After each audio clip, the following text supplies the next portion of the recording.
Well, Deron, here we are for another week on our podcast. It's good to see you again. How you been? How's the week going? I've been fine, BG. Thank you. It's good to see you too, my brother.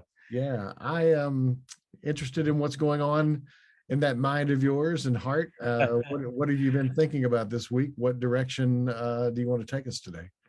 I humbly say, BG, if I would try to piece that all together, I'm not sure where I'm at either. I just think of various things. I think like everybody else. Yes. It's just part of the calling, as we've talked about so much. I've been doing a lot of thinking, and I appreciate that question actually a lot. Been doing a lot of thinking in this term of where we were last time when we were talking about the ideas of the wild.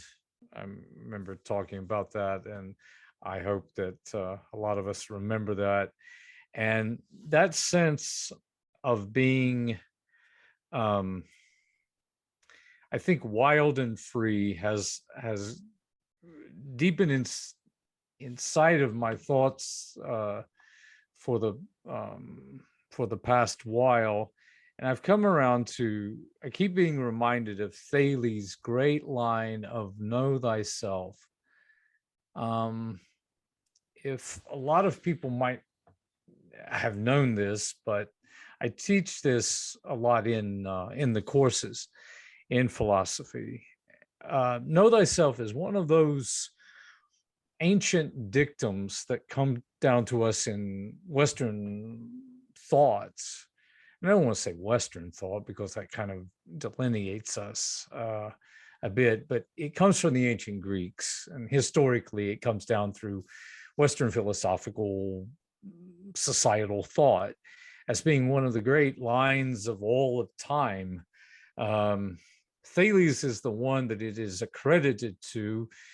And in Greek, and I hope that my Greek holds out here, so if it needs to be corrected, that's fine, but it's Thyself, right? And I hope I'm saying that correctly. I never did study classics, but I tried to learn as much Greek when I'm studying, when I studied the ancient philosophers as I did. But Thales was an ancient philosopher before the time of Socrates. And so the Greeks fell in love with this concept of know thyself or know of yourself. And the way I always think about it is self needs to be capitalized. I'm not sure we do ourselves any favor or the concept of yourself.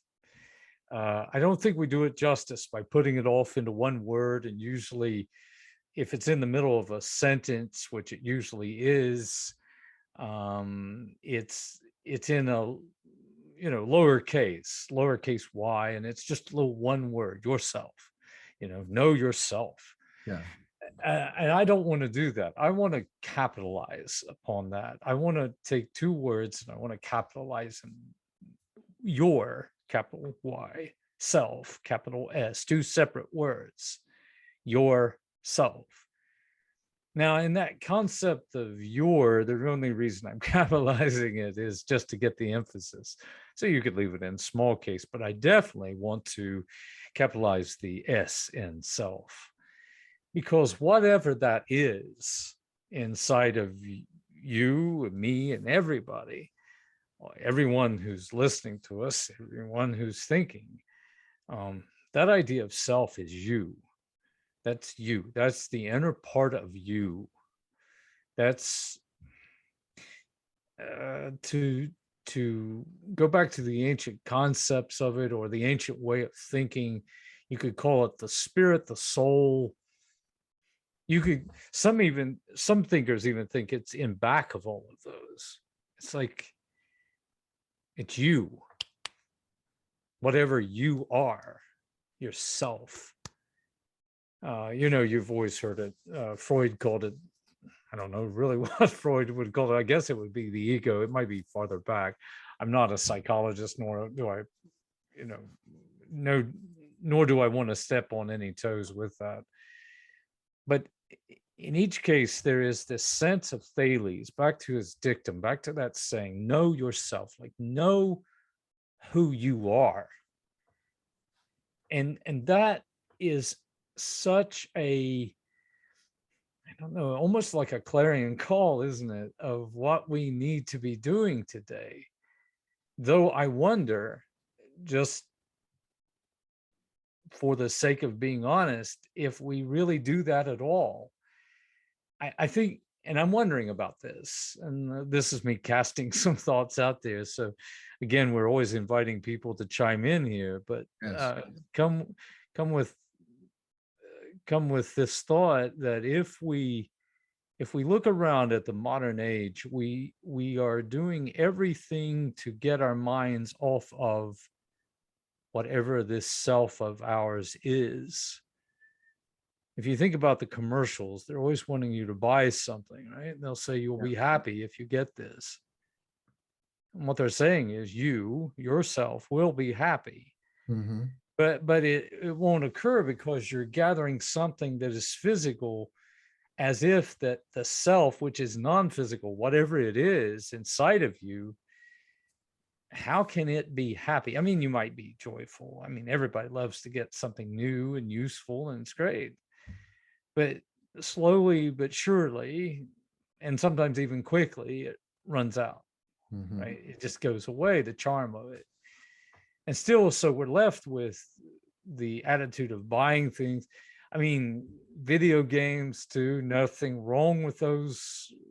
But sometimes if you just watch yourself, you can almost get caught up in it that you don't know anything about you, but you know everything about that game that you're playing, something like that. It's all this, it seems to like push us out and away from knowing what we truly are. That's interesting for me to think about. And Do you think that yeah, that has do you think that uh, is talking about knowing one's purpose or one's passions or one's skills, or is it all of that? Is it knowing it's one's all weaknesses? Just knowing thyself is knowing the true human and what makes you tick and who you are. Because that's it. when you're talking there, I think we're butting up against a lot of times the culture that we have where we're told to, not think of ourselves, to think of someone else, to think, but it all goes back to me to the plane crash and the air falling out of the ceiling of the airplane. And, Mm-hmm. you're always instructed, put the mask on yourself first, Right. save yourself. Exactly. And Exactly. I think we're a bit in a culture where we're so concerned about everybody else. We don't have self-care. We don't have self-concern. So Right. those were the thoughts I was thinking about. Wasn't sure Yeah, that. and that's a beautiful thought. I mean, how can you help somebody else if you don't know who you are? Yeah.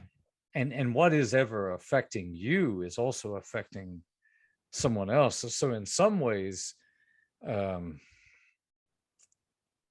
whatever, and this is a philosophical thought, I think, that was actually put forward by it's escaping me right now, but the attitude, and I think it's been borrowed time and time again. I don't think it's just one author or one thinker, whatever her or his name is, whatever their name is. It's this idea: when I look in the mirror, I see all of humanity.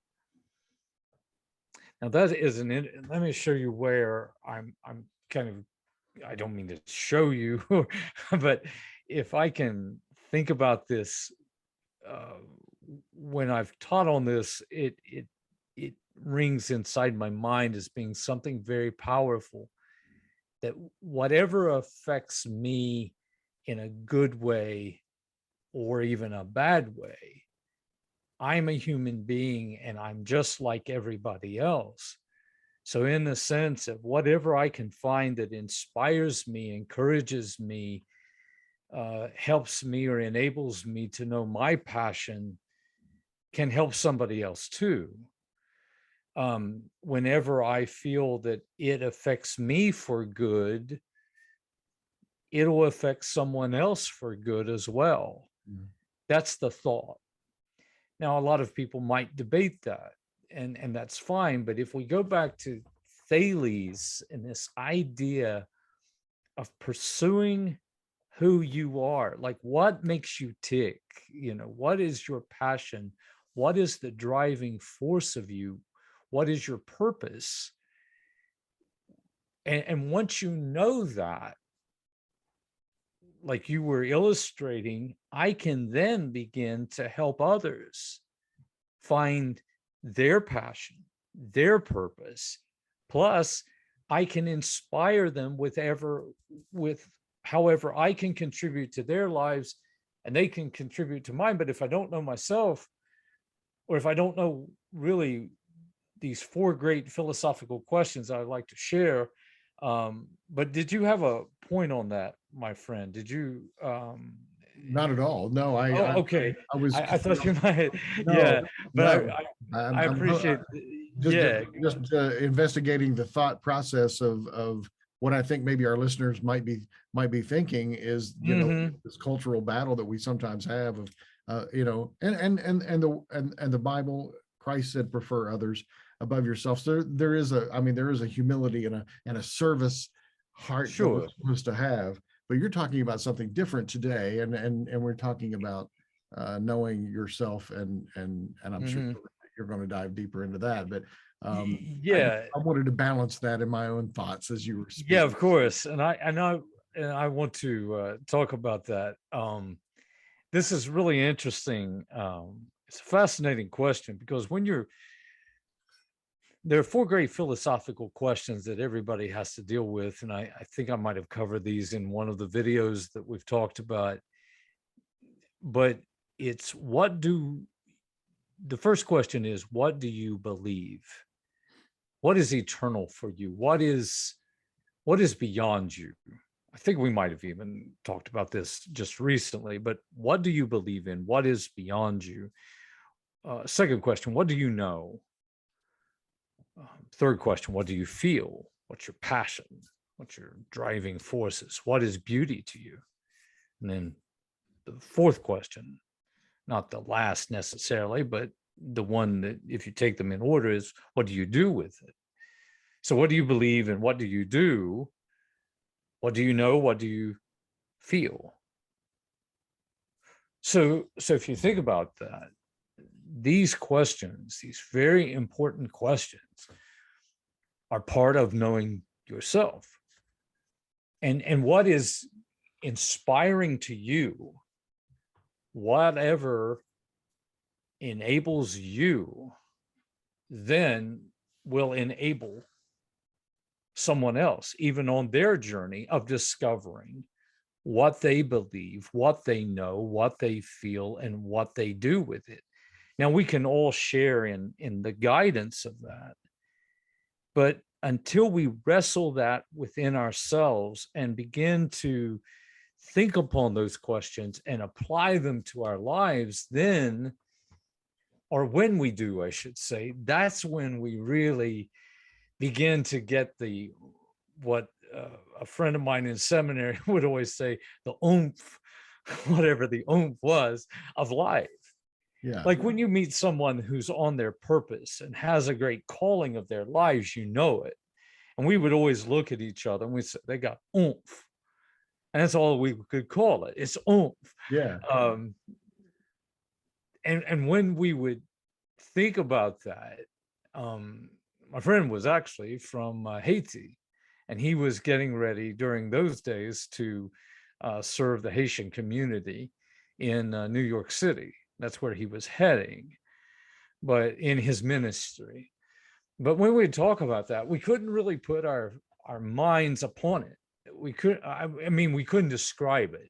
We couldn't wrap our minds fully around it, because we would have written a book and become, we would have answered one of life's greatest questions, like what is again, your question, what is my passion? What is my purpose? Why am I here? All of those things. How can I help others? How can I give my life to a greater cause? Well, that is the oomph, right? And I hate to keep on using such almost a silly term, but I will, because that is wrapped in directly to my belief, what I know, what I feel, what I'm going to do with it. So enter then, as you were mentioning, Jesus' great words of loving others as we love ourselves.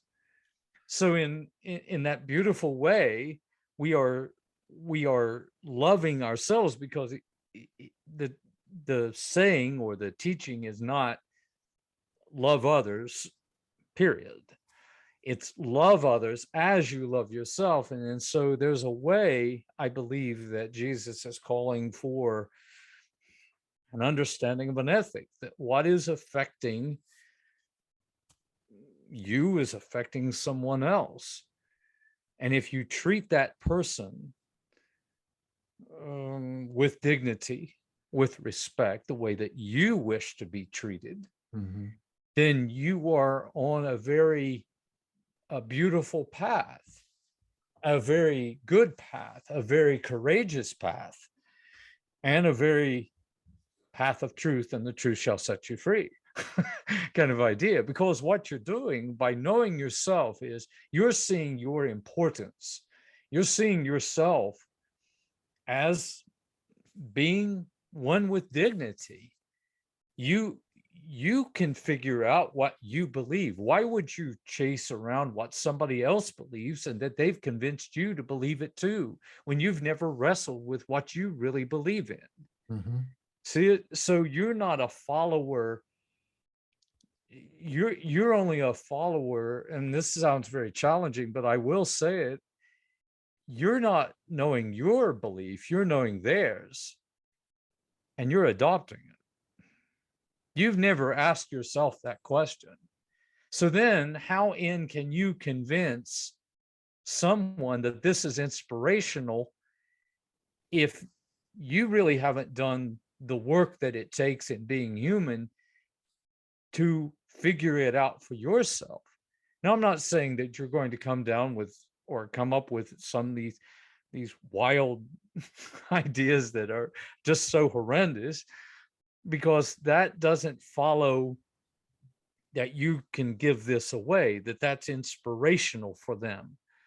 Because, if I have a belief, or if I have something that I'm thinking about that is hurtful to someone else or damaging to their lives, does not give them freedom, does not give them knowledge, does not give them truth, does not give them goodness, does not give them courage. I mean, how awful is that? It's the very fabric of evil, isn't it? It's to take away freedom. It's to take away knowledge. That's the reason that dictators and tyrants always burn books. Yeah. That's how they held precious people in bondage across the centuries, never giving them an education. How do you withhold? How do you control somebody? Take away their courage, give them fear, right? How do you take away their meaning of life? Take away their purpose. See it? Yes. And it's all, if you know that,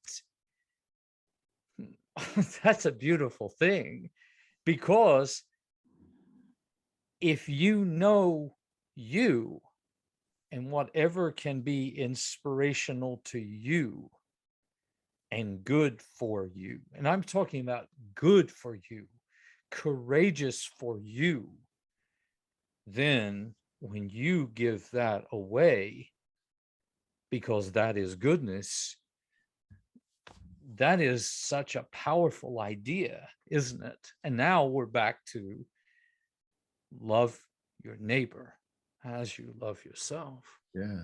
So to know me is to know myself is to know someone else. And so if I enjoy that word of encouragement or something that's really inspirational for me, then you go to somebody and you say, let me try to inspire you. I mean, there is no place. I mean, people might question in the negative this, say, well, that's, truth is only our own, and that sort of idea. And we want to get into those debates. But if you're trying to be inspirational you're breathing into someone else or giving into themselves, to their soul, the spiritus, to inspirit someone, to give them, man, just that purpose, that passion. Isn't that a beautiful task? That's And that's really why we do. That's really all about the calling, isn't it?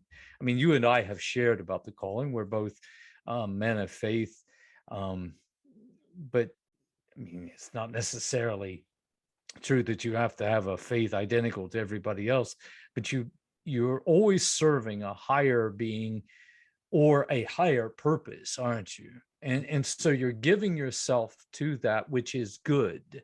Yeah. Which is good. That's what I teach in when we talk about religions. When I teach religion, it's always the search. Every one of the world's great religions, or the great ways of spirituality, they've always from time past to whatever will be in the future, we've always searched for that good. The divine beings are always good, in a sense. It's good. Now, goodness does not necessarily mean something that's so, kind of wishy-washy, passive, kind of, how would I describe it? Almost non-substantial, non-consequential, but something that is good, is robust, and wonderful. It's like truth. Keats' great line in Ode on a Grecian Urn, the last line, beauty is truth, truth, beauty. That is all you know on earth and all you need to know. Notice that two merging of those two powerful forces of beauty and truth coming together. I mean, think of how powerful truth is, and how we then, in the modern age, we sometimes will shun it. Yeah. And it's always, we speak the truth, this is the truth, this is the truth. Sometimes you just have to get down to knowing yourself and figure it out for yourself. What is truth? Because again, if you let somebody else figure that out, they're going to try. They are. Right? See, so they could be feeding you something. So I've been meditating upon that, because then that gets down to a beautiful relationship with us. When I begin to know myself, when you begin to know yourself, that puts you into a direct contact with who you will have and who you will always have, and that is you. You've always got you, right? You've always got you. And when you are proud of you, when you don't have to hide from you, right? When you're not ashamed of you, that's a beautiful way of living to me. Yeah. And isn't that the call to excellence? It is. And it's healthy. That's go on, my friend. I just had a thought. It's also healthy. It's a healthy place to be. It's so many of us have mental health struggles in today's culture. I'm thinking of our audience that are listening, and people struggling with so many questions in their lives and not knowing themselves because maybe they don't know how to know themselves. How do I discover who I am? And is knowing yourself also knowing what you don't know, and what you do not know? And isn't that a bridge to wisdom, to say that, I don't know everything, and the wisest people are those who are constantly seeking and searching and learning and diving deep into all questions to find. That is a beautiful thing. I appreciate you sharing that. I see how you've linked that in, and I didn't even think about that. Socrates' great thought, isn't it? Yeah. I remember that student, I might have shared it, who asked me in class, they went on my belief, my teaching, that we are born philosophers. And it means we are born lovers of wisdom because we ask questions. And that's a belief that I carry. And the individual asked me,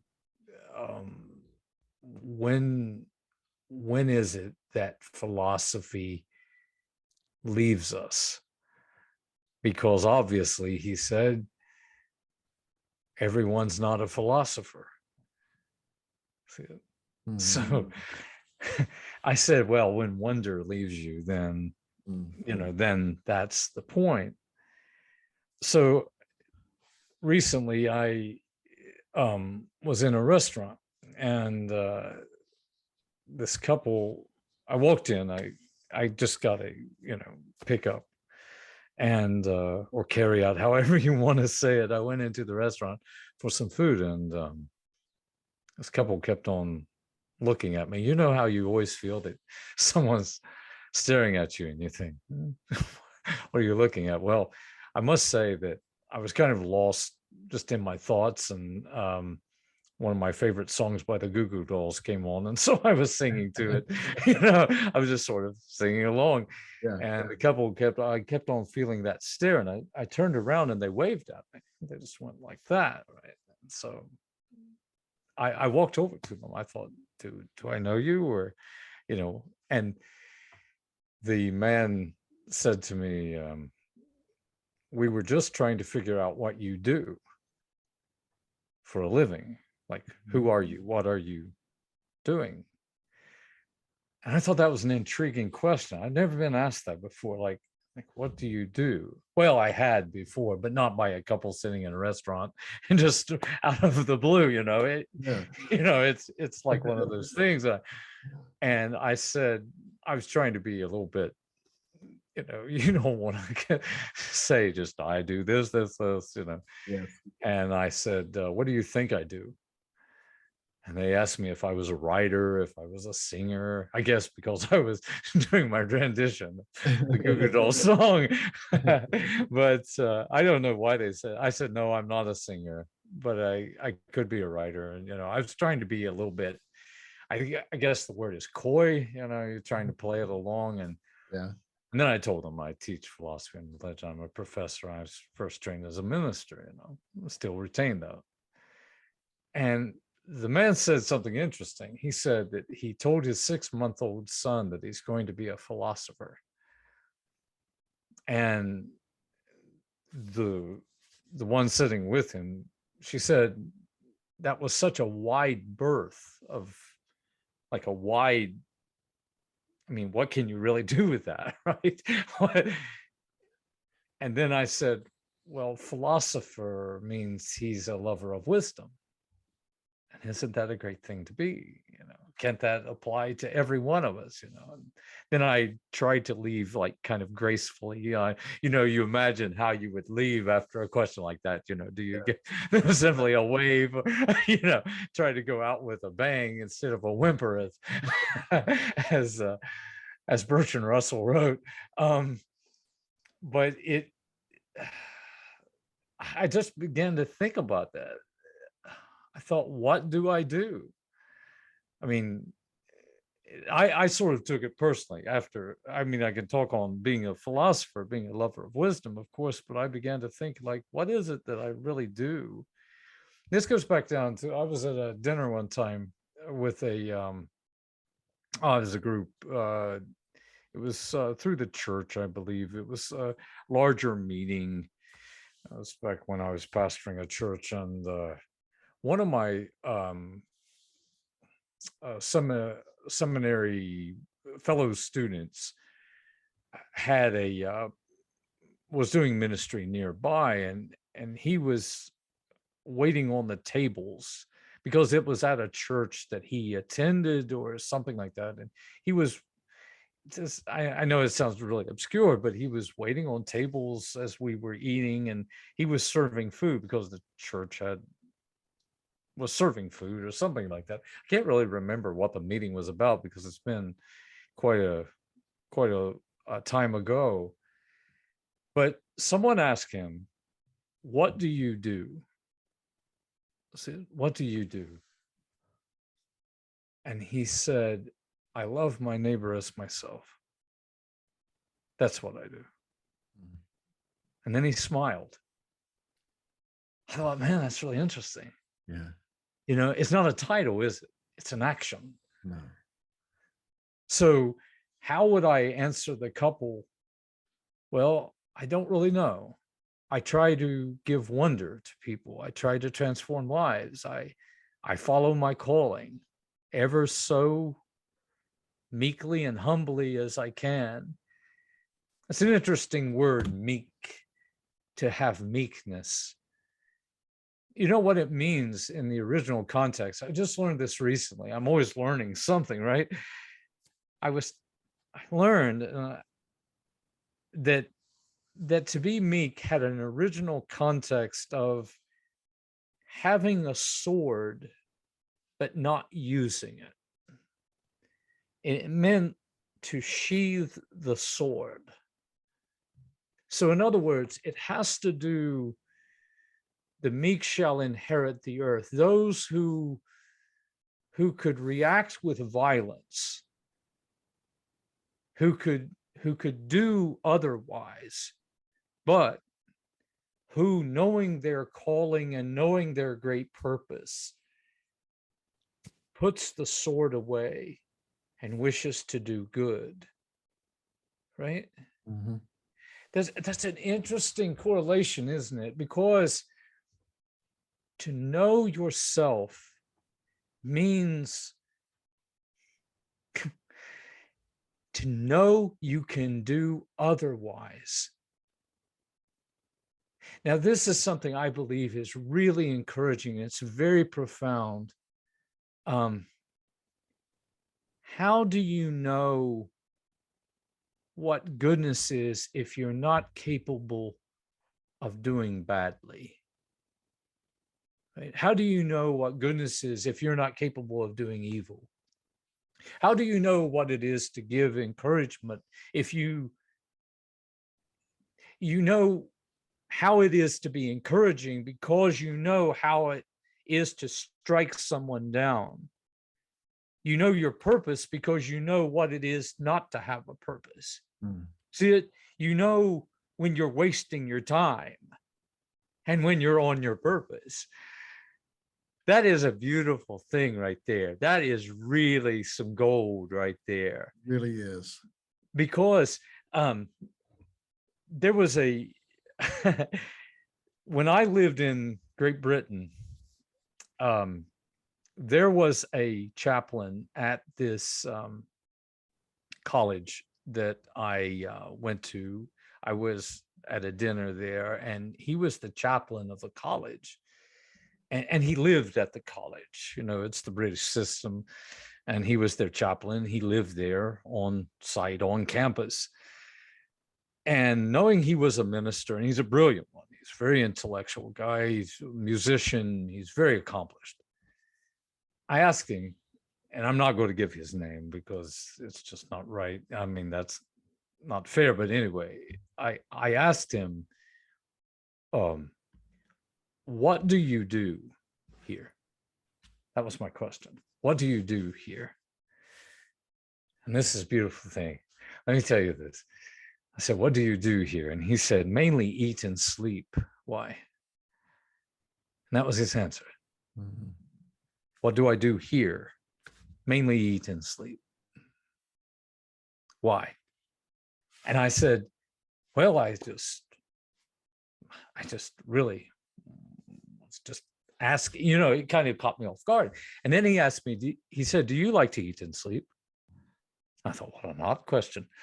I said, yeah, I like eating and sleeping. He said, I think that eating and sleeping are two of the most important things we do as human beings, don't you? I said, yes. And then he went away and we just started talking about something else, or we started talking to other people. And that was it. And I began to meditate on that, what had happened, you know, and I asked him later. I got to know him, you know, because I know that he knew that he was a chaplain, you know, whatever. I reverse that. He knew that I knew that he was a chaplain. And I asked him, why did you say that? I didn't ask him in such a, why did you say that to me? I wasn't offended. I was just intrigued. And he said something that stuck with me. He said, because everybody is trying to totem everybody else. It's where I fit on the totem. Where am I at? Am I higher, lower? Am I right side by side with you? Where am I at with you? Right? Where am I at? Do you make more money than me? Or where am I at with you? Mm-hmm. And if I make more than you, or if I feel that I'm more accomplished than you, then that gives me a right to talk down to you, maybe. Or if you're above me, then you can tell me what to do. Or if we're just each other, now you're my competition. See, he said, it's just awful. But yet, it's because we know that we do that makes sense. See it? So it goes down to this beautiful sense. And I hope that everyone listening can get this, and this is very precious to me too. That in that sense, it's again knowing who you are and being proud of that, because you are a person that has great purpose, great calling. You know what you know what you believe in, you know what your passions are, what your purpose is, you know where you need to have courage to face the fears of your life, and you know where you can make a great difference in this world, a lasting difference. That's all about know thyself. And so they put it above the Oracle of Delphi's door. The Oracle of Delphi, who figured strongly, loudly in Socrates' life, because it's where his friend Chaerephon went to ask if Socrates was the wisest in all of Greece. And people may know that story, but that's a great one, isn't it? Because that's know thyself, and it's echoing all of these things down to us. It's to know everything about us and to start right there. Yeah. This has been an incredible, interesting to me, this conversation and hearing you speak about this, because I was asked a similar question that you were asked in the restaurant, only I wasn't asked, what do you do? I was asked who you are. And matter of fact, I've been asked that a few times, write a biography about who you are. And when I would answer that with what I do, I was sometimes chastised for that, because they didn't want to know what I did. They want to know who I was at my core. That's what they're looking for. So this is a great question, I think, for all of us, the listeners, to think about. Is there are a lot of tools today to decode who you are from your personality. You can take personality tests, you can do that, but that's not what you're talking about today. You're not talking about what your tendencies are, what your thoughts are. You're talking about knowing your purpose, finding the root cause of your life, the purpose of your life. Yes. I think that's a beautiful thing. And I think if we stop worrying about what other people think we should be, and start discovering who we've been created and experienced to be, doesn't that make us embrace who we are and be happier and truly at rest with ourselves? Yes, and proud and protective of that. That's where it's almost a sense of dignity. I've seen so many people lose their dignity, and I hate that. They lose them in relationships. They lose them in well, it all goes down to relationships, doesn't it? It's you have this relationship with this person, whoever they are, that they can say something awful to you or make you feel bad for yourself. It's all that relationship idea. How do you relate? How do you relate to your world? I taught a person in a class one time. He had had a difficult time in his life. A lot of decisions he had made that probably were not the best for him. There it is, for his self, right? For his self. And that could have come from others who were not respective of his self, where he couldn't even do it. He might have been a child. I'm not sure of his history, But I remember him. I was the professor and teacher. I just call myself Deron most of the time. But that's the way I think of me. I don't really think of myself as the title. It's that great line, title without the testimony. And he had been in prison. And he said something to me that struck me. And I still remember him saying this so humbly. He said, "Please don't judge me, sir." Man, think about that just for a second, because please don't judge me, sir. He was taking a class in religion from me. He said, "Please don't judge me, sir." I felt so bad. I thought, man, I would never do that. And whoever has done that to you, whoever does that to you, is doing a horrible, evil thing, my friend. I don't care what they say they are by way of their belief system or who they think they are. Listen, you're doing bad stuff, man. You need to back off real quick. I felt so needing to encourage him, and I don't remember all that I said, but I just said, "I don't judge you. I mean, we're all here. We all need to know. Don't feel bad. Don't judge. Please don't judge me, sir." Yeah. And he hung his head down. I mean, he thought that I had all of the answers. I don't have all of the answers. Yeah. But because I can offer you what I have found out that is inspirational for me, helps me, and has helped others, that I can offer. And that, thank you for reminding me of this, that's who I am.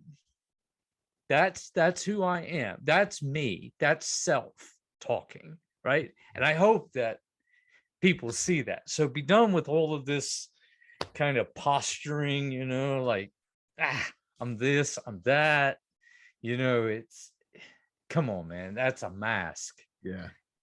Get down to the point. And he felt so bad, but hopefully he is today. I hope that he got some encouragement by trying to figure out something that was inspirational.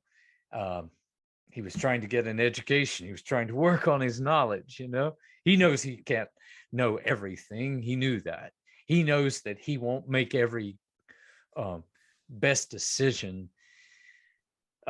He knows he's still working out what his faith is.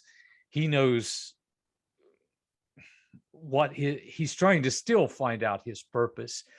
But isn't that the best journey? Better, far better, 100%, 1000% better than just standing around thinking, well, I have no idea about this stuff. I really don't care to know. And back to my game, back to the screen we go. Yes. See it? Back to the screen. Yes. We go.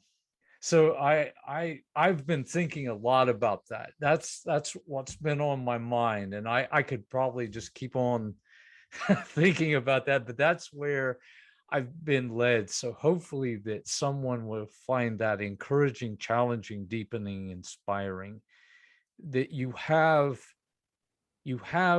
something that you believe in. I mean, there is that which is good beyond you. There is truth there. There is goodness to be done, and there is a purpose for you.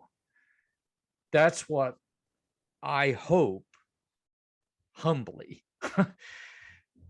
that you discover that with all that we're doing with this. And that is beautiful in my eyes. I hope that every person who watches or listens to this podcast can see, by design, the model of this podcast is discovery. You can see it in the show itself. We don't come and, Deron is not here with a script or we're discovering things live, we're talking things through, we're thinking things through, and he's bringing wisdom, knowledge, and life experiences in hopes that we can encourage you, if you're watching, if you're listening, to understand that you do matter, you have purpose, you have great things in store for your life. And I'm just thankful to be a part of this. I know that this has been a bit of a winding road to create this podcast, to get this going. We've been praying and talking and having meetings and speaking about what all this might look like to you, the listener, and those of you who are watching, for some months now, trying to figure out what medium, what model. But I feel really good about just watching this discovery happen and these discussions. I want to say, those of you that are watching and listening, we want you in the conversation. We want to hear from you. We know you have opinions and thoughts and struggles, and we would be incredibly delighted to see input and feedback from you. Please reach out to us. Let us know how we can answer questions or engage you in the conversation. If you have questions you'd like for Deron to speak on, to share his heart about, please feel free to share those. We want to hear from you. We want to know that this is making a difference for someone. It's a brand new effort. It's a brand new opportunity for us. It's a brand new medium for us. And so we're developing. It's in the early stages, but just from the narrator, engineer, producer of this show, I want to say, I think this is an incredible opportunity for us to look at the thinkers, the great philosophers, and look at the divine teachings over the years, and the Word of God, and all of the great men and women who have spoken into the human race over the years, and together collaboratively find great purpose for our lives and enjoy growing in wisdom and knowledge together. If that makes sense. Yeah, that's great. Greatly said, my friend. Thank you. Thank you for that. Do you have any summarized thoughts as we wrap up today's show? I would encourage just a meditation upon this thought. And it goes back to something I was trying to say earlier, maybe clarify it. To know thyself is such a powerful spiritual, intellectual, philosophical idea that I think has such great weight and need for today. But I think it's much more than an intellectual game, or a sort of something interesting. It's vital. It's not just intriguing. It's necessary. Mm-hmm. And if we don't, awful things happen, especially to the way we regard ourselves and the way that others regard us or can regard us in life's way. And life is a journey. Sometimes it's a difficult journey because you meet fellow journeymen who don't like it and who will try to discourage you. Mm-hmm. It's a beautiful word, courage, isn't it? To give you boldness, to give you a sense to, it's not that you're unafraid, it's that you work through the fear. That's Aristotle's great point. To have courage doesn't mean to have no fear. It means to work against the fear, mm-hmm, for the sake of something greater. So we don't do things because they're easy. We do things because they will give us life and what is essential to life and essential to our dignity. So knowing that and knowing ourselves, back to the self, that gives me encouragement, and hopefully it gives others encouragement to not only to know our great purpose, but to also protect ourselves from those who might seek to discourage us, because we put ourselves, I mean, forgive me for saying so, upon a pedestal of importance. I'm going to go down to someone that loved me deeply, and I'm going to give this word out in honor of her. She said to me one day, "You are not a man of God. You're God's man. You're not a man of God. You're God's man." That's a beautiful statement. And I want to say that to everybody. You're not just something. You're the possession of the divine to do great things. So, as one man told his daughter, don't go out and act like you're somebody. Go out and know you are somebody. And that's the way I would encourage everybody. Fantastic. Fantastic. We do hope you find your purpose, to know yourself, to be able to find great pleasures and purpose in your life. Thank you for watching. Thank you for listening. Deron, looking forward to the next time when I look forward to it too. To something else and some other. Thank you, my friend. But always talking about that wonder, wisdom, wild. Absolutely. Keeping those things at the forefront of our purpose and on this podcast. So thanks for watching. We hope to see you next time. Thank you. See you next time. Thanks.